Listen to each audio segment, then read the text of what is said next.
This is Breaking the News. I'm Jana Shortle. So even though this was an off election year, voters here and across the country made some serious noise, turning out and in some cases turning to new leaders. So what message were they trying to send? Let's take it over to Ken. Yeah, Jana, Minneapolis set a new record for turnout in a mayoral election. And even in St. Paul, where there was only one race on the ballot, they saw higher turnout than they have in more than 30 years. It was a similar story nationwide. In general, it was a big day for Democrats, but there were lessons to be learned here for both parties.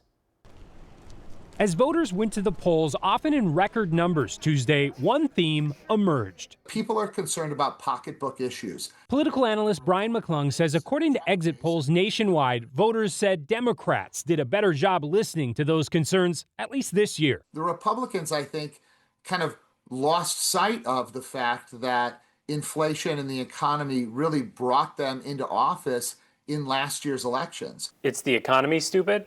It's almost always the economy, stupid.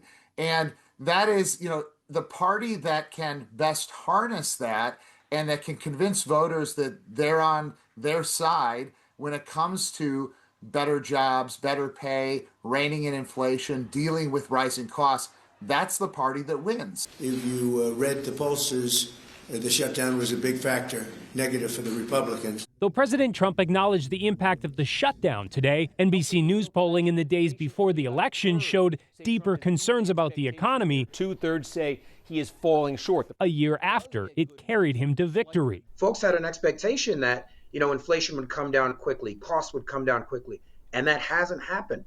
And so you're seeing voters frustrated, rightly so. But political analyst Abu Omara says those frustrations didn't just hit Republicans, pointing to Kali Herr's win over Melvin Carter as one big example. The city of St. Paul election sent shockwaves across, the Democratic Party in Minnesota. And on a day when both moderate Democrats and Democratic Socialists won big elections, there's another local race to learn from. The Minneapolis City Council and the mayor's race is for sure a microcosm of that internal fight, debate that Democrats are having here and nationally. Do we stick with a more traditionalist, centrist, moderate version of the Democratic Party, or do we go all in on democratic socialism, kind of the Bernie Sanders style, go all the way to the left, appeal to young voters and try to build it up from there? And the outcome in Minneapolis was largely status quo. The through point with all those candidates was speak to what matters in your community, in your state, in your city. So often we try to kind of paint a brush of the Democratic Party as a monolith. You should believe all things all the same way, all the same time. And politics is all about what your community needs. And so I think, if anything, the Democratic Party should take away from this is, be a big tent. Be a big tent. It sounds really easy, Jana, but it's tough when you got primaries and you got infighting in parties.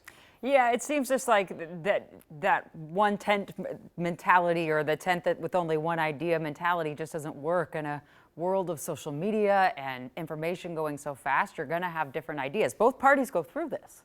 Yeah, it's really been interesting to see this play out because one party will seize on the other party's division, right? And we're seeing it right now with the shutdown.